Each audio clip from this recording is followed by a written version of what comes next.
On October 27, 1943, at the commissioning ceremony for the Fletcher-class destroyer USS Johnston, the new skipper, Commander Ernest Evans, told his sailors, in dispassionate, matter-of-fact terms, what he expected of them, and of himself, if they should ever see battle. He declared, "This is going to be a fighting ship. I intend to go into harm's way, and if anyone doesn't want to go, he had better get off right now. Now that I have a fighting ship, I will never retreat from an enemy force." 363 days later, at the Battle of Samar, Commander Evans died living up to those words. October 25, 1944 became a day long remembered by the U.S. Navy, not solely for the fact that it narrowly avoided disaster at Leyte Gulf by holding off Vice Admiral Takeo Kurita's center force at the Battle of Samar, but also because it took the bravery of the outgunned tin can sailors, the destroyer crews, to do it. Taffy 3, the miniature task group assigned to the area east of Samar, lost 3 tin cans that day. The John C. Butler-class destroyer escort USS Samuel B. Roberts, and 2 Fletcher-class destroyers, USS Hull and USS Johnston. The crews of all 3 made heroic sacrifices to help save Taffy 3 from annihilation. But Johnston's story stands out because it was involved in the Battle of Samar from the first minute to the last.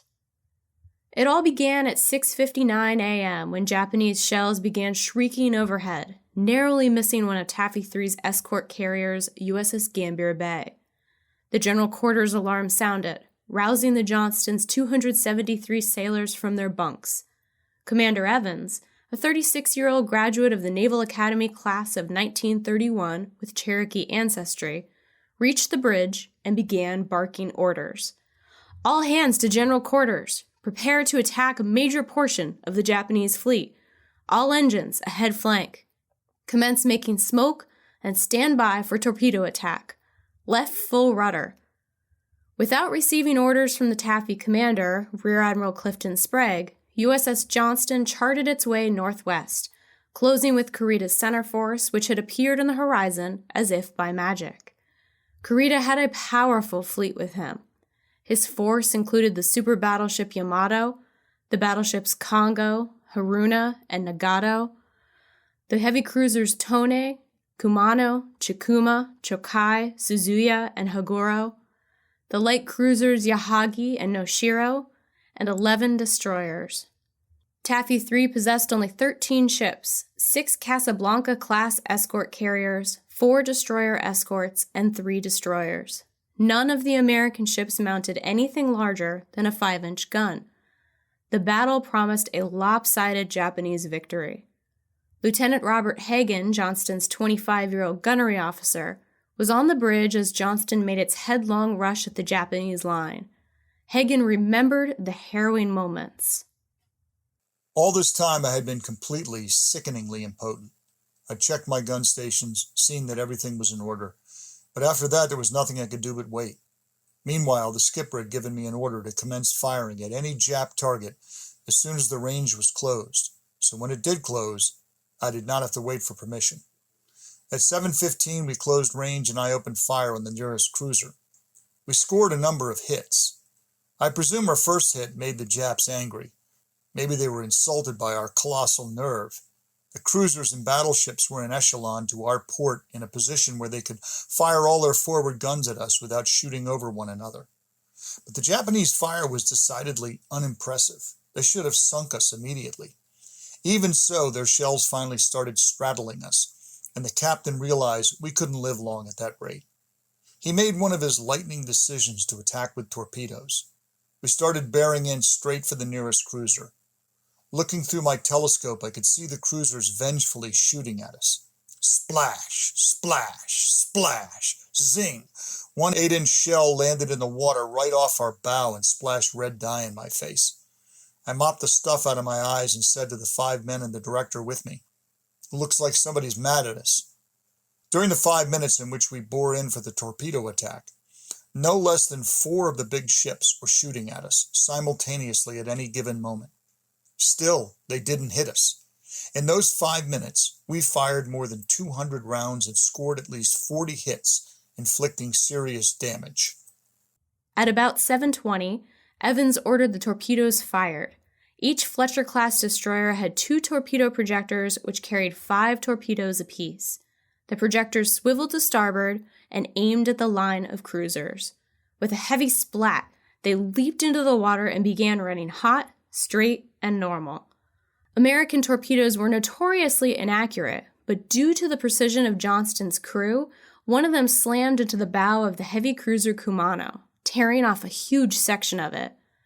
Unable to proceed apace, Kumano slowed down so the cruiser division commander, Vice Admiral Katsutaka Shiraishi, could transfer to a different ship. As USS Johnston bore down on the line of battleships, the opening salvos finally found their mark.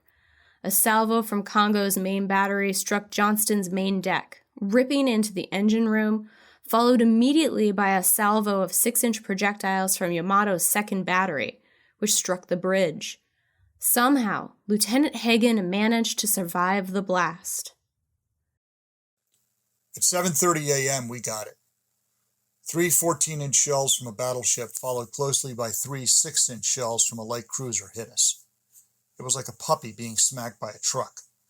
The hits resulted in the loss of all power to the steering engine, all power to the 3 5-inch guns in the after part of the ship, and rendered our gyro compass useless. I was looking out of the director at the time. Everything happened at once. A portion of our equipment, which we in the Navy familiarly call the whirling bed spring, came tumbling down past my head, snapped cleanly from the mast by the mere shock of the hits. At the same time, in almost low-comedy fashion, my helmet, telephone, and binoculars flew off, and the cotter pin, which locked my stool in an elevated position so I could look through the telescope, snapped, causing me to drop downward and sustain a somewhat inglorious wound, a 1/4-inch gash in my kneecap. I came up yelling with pain from that silly knee blow, scrambled for my equipment, took a look out the hatch, and swore. The Johnston was a mess. There were dead men on the deck and gaping holes from the 14-inch shells through which a fat man could have plummeted. The bridge looked like a kid's BB target. Lieutenant Junior Grade Jack Bechtel, my assistant gunnery officer, whom we called Junior, was lying on the bridge fatally wounded. So was the machine gun officer, Ensign Gordon Fox. Lieutenant J.G. Joe Pliska, standing near the skipper, had been killed outright. The skipper was standing bareheaded and bare-chested. His helmet and all but the shoulders of his shirt had been blown away. The hair on his chest was singed, and blood was gushing from his left hand, where 2 fingers had been shot away. Shell fragments had ripped his neck and face. The doctor rushed to his aid, but the skipper waved him back, saying, "Don't bother me now. Help some of those guys who are hurt." The skipper then wrapped a handkerchief around the stumps of his fingers and carried on. Hagen called into the intercom, requesting all gunnery stations to report their damage. All 5 guns reported back, although 3 were without power and had to fire manually. Further, Gun 4 could not read any information from the gun director, so its crew had to sight manually as well. More problematically, the 14-inch shells that hit the engine room had knocked out one engine and the steering. Promptly, burly sailors reported to the decks below the fantail, and in 15-minute shifts, 2-man teams began cranking the hydraulic pump that turned the rudder manually. Under Evans' direction, USS Johnston turned south into a small rain squall to seek cover. As the crew worked to make repairs, the TBS radio rang out with orders from Rear Admiral Sprague. "Small boys attack with torpedoes." In a few minutes, 2 destroyers and 1 destroyer escort, USS Hull, Heerman, and Samuel B. Roberts, rushed by Johnston at full speed. Of course, Johnston could not participate in a torpedo attack. It had launched all its torpedoes at Kumano. Further, it had only 1 engine running. Johnston could have retired with honor and rejoined the retreating escort carriers. But that wasn't Commander Evans' way of fighting.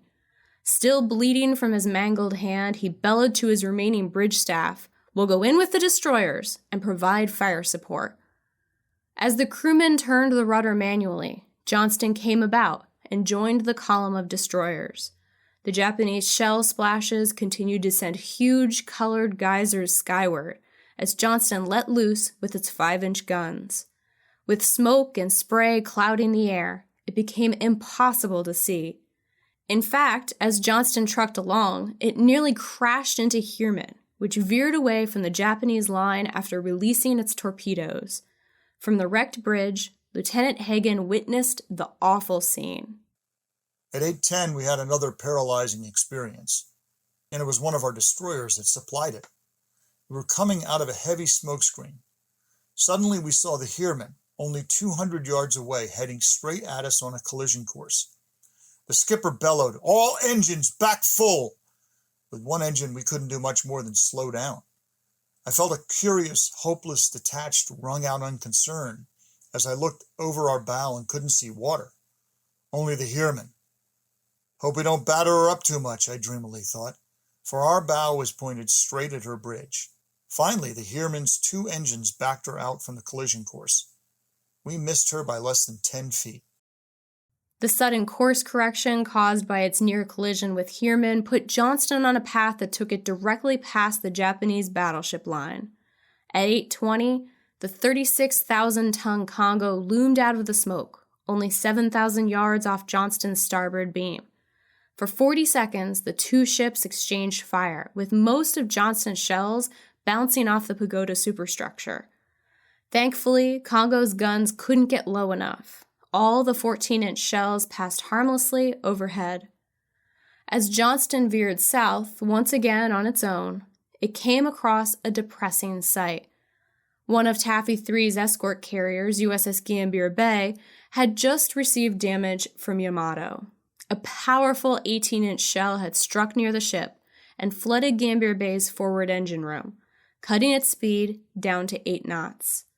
With a heavy cruiser, probably Chikuma, closing fast on Gambier Bay, Evans decided to re-enter the fray yet again.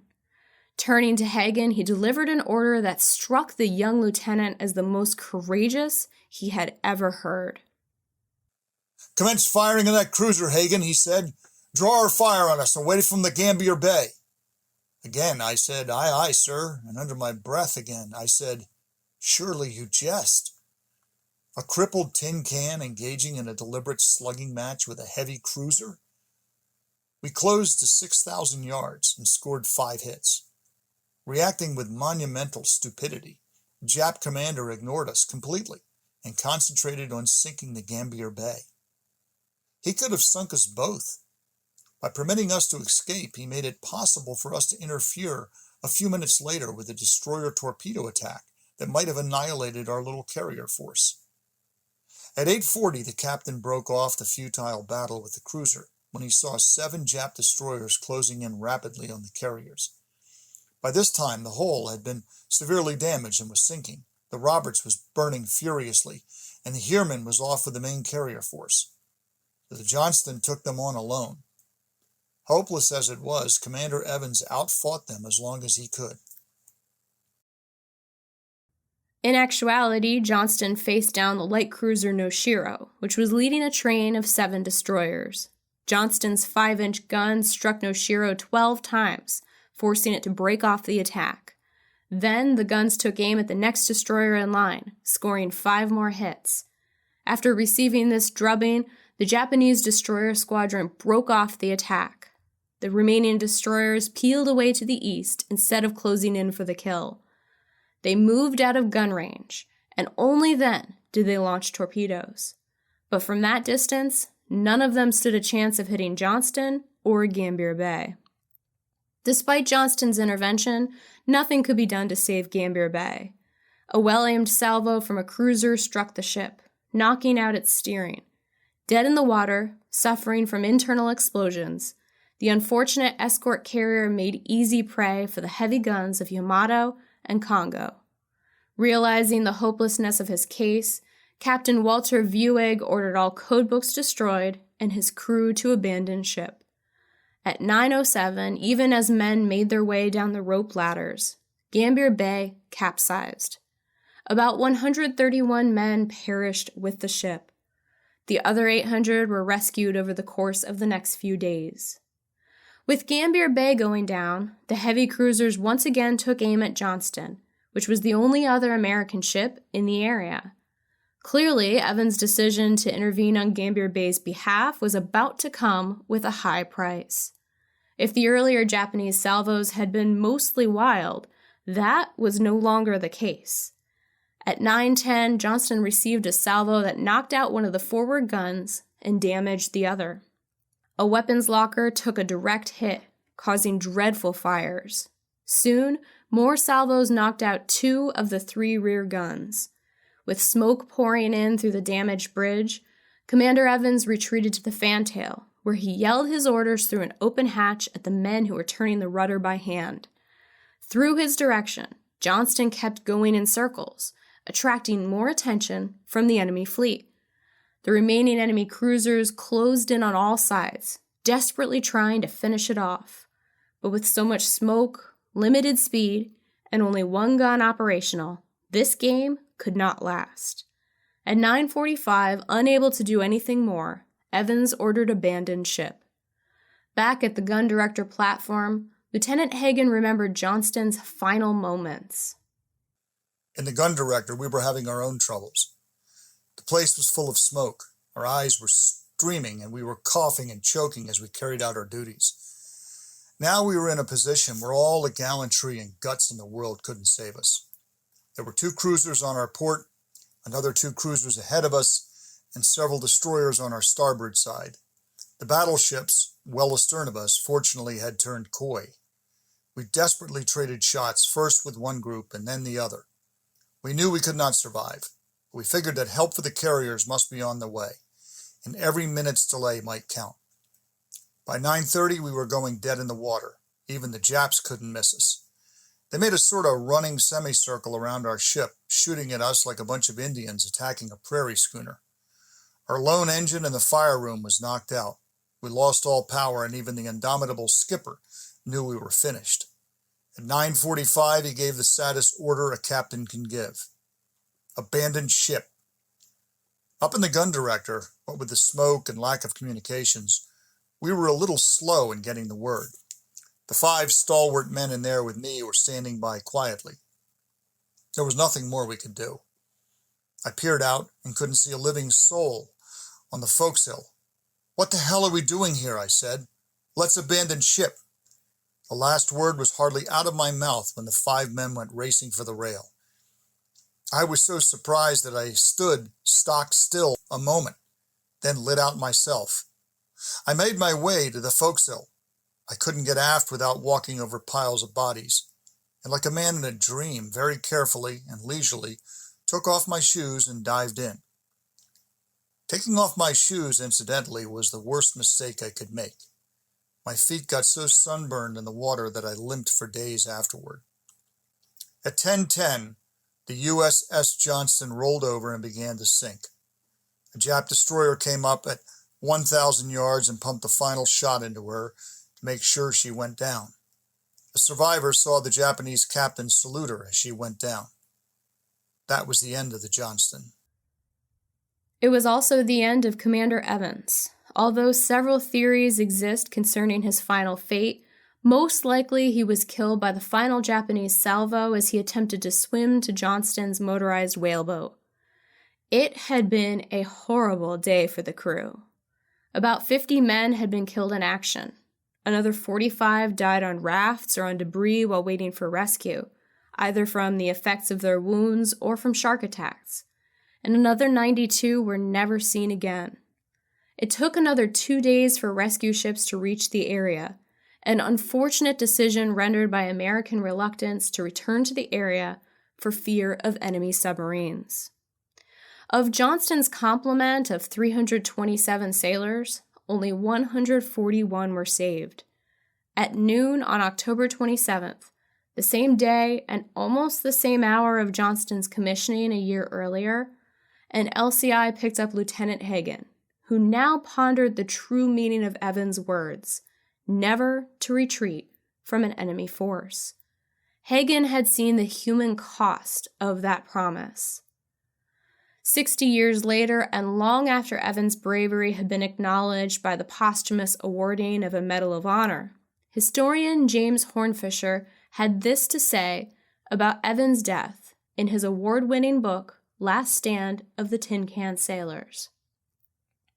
It has been written that so much of life is preparation, so much is routine, and so much is retrospect that the purest essence of anyone's genius contracts itself to a few precious hours. The window opened by circumstance on the genius of Commander Ernest E. Evans for 2.5 hours on the morning of October 25th, 1944, so brilliantly lit from within, was once again closed. The chief of Annapolis, the Cherokee warrior unhorsed by enemy gunfire, was lost to the whirlwind, taken to private oblivion that to this day burnishes his mystique and deepens the legend of his late, great destroyer and its magnificent crew. Truly, no sailor could ask for a better epitaph.